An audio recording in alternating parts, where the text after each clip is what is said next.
ભરૂચમાં આમોદ નગરપાલિકાના રોડ બિસ્માર હાલતમાં જોવા મળી રહ્યા છે। આમોદ અને આછોદ રોડ પર સ્ટ્રીટ લાઇટના અભાવથી રાત્રે રહીશો પણ કાદવ કીચડવાળી જગ્યાથી પસાર થવા માટે મજબૂર બન્યા છે। તો પાલિકા દ્વારા ગટરકામ માટે રસ્તાઓનું ખોદકામ કરવામાં આવ્યું હતું અને જેનો પુરવઠો ન કરવાથી રહીશોને ભારે હાલાકી ભોગવવી પડે છે, જેથી આ જગ્યાઓ પર અવારનવાર અકસ્માત પણ થાય છે। ત્યારે પાલિકા અને સત્તાધીશોના પાપે આમ નાગરિક તમામ ટેક્સ ભરીને પણ અનેક સમસ્યાઓથી પીડાઈ રહ્યા છે।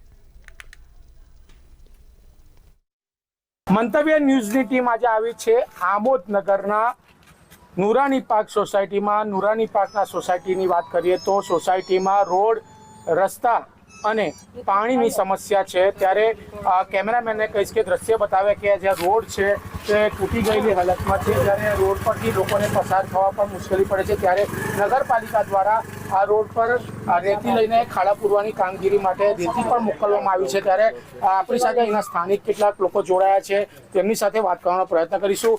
શું સમસ્યા છે તમારી? કે આ જે નુરાની સોસાયટી છે, નુરાની સોસાયટીની અંદર જે રોડ મતલબ કે અધૂરા છે એ મતલબ કે બહુ ખરાબ છે। કે જ્યાં અમે મતલબ કે જે વરસાદનું પડવાનું ચાલુ થાય છે કે અમે પાણીની અંદર મતલબ કે પથ્થર મૂકીને બહાર નીકળી શકીએ છીએ, એટલો ખરાબ મતલબ કે આ પોઝિશન છે। તો આ રોડ ક્યારે બનાવશે ને ક્યારે એનો હલ થશે એ અમારી નિરાકરણ છે। ને જ્યારે મતલબ કે આ જે ચોમાસાના અંદર છે પાણીનો નિકાલ બિલકુલ છે નહીં, તો પાણીનો નિકાલનો કોઈ રસ્તો જ નથી। તો નગરપાલિકાને અમને નમ્ર વિનંતી છે કે પાણીનો નિકાલ કરવા મતલબ કે બેસ્ટ રહે।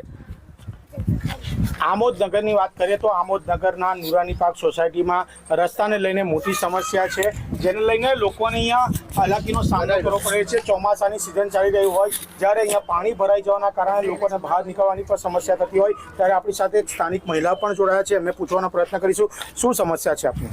હું નુરાનીમાંથી સેનાતબેન બોલું। અમારે નુરાનીમાં પાણીની તકલીફ છે, બલકે રોડની અભી ગટર લાઈન બની છે, રોડ બરાબર બનાવ્યા નથી અને થીંગણો પૂરીને નસી ગયેલા છે। જ્યારે કે અમારા રોડ જે વખતે બન્યા ત્યારે પણ સળિયા નાખેલા નથી ને હમણાં અક્કે કીચ બનાવીને 47 ઇંચનો રોડ હતો, અભી અક્કે કીચનો રોડ બનાવીને થીંગણો પૂરીને નસી ગયેલા છે। અને નુરાની પાર્કમાં ચોફેરા પાણીની સમસ્યા છે, પાણીનો કોઈ નિકાલ કરતા નથી, નગરપાલિકામાંથી કોઈ જોવા આવતા નથી, બલકે અમારા છોકરાઓને સ્કૂલ મદરસે જવાની એવી તકલીફ છે, સ્ટ્રીટ લાઇટો આવતી નથી, જેથી કે અહીંયા કોઈ અમારે ગાડી લાવવી હોય તો ગાડી પણ સોસાયટીમાં આવતી નથી। જેમ જણાવ્યું કે અહીંયા પાણી, રસ્તા અને આજે રોડ તૂટી જવાના કારણે સ્થાનિકોને વાહન લાવવા પણ મુશ્કેલ પડે છે, 108 આવવાની પણ મુશ્કેલીનો સામનો કરવાનું છે। આનું નિરાકરણ આવે તે અંગેની સ્થાનિકો દ્વારા માંગ કરવામાં આવી।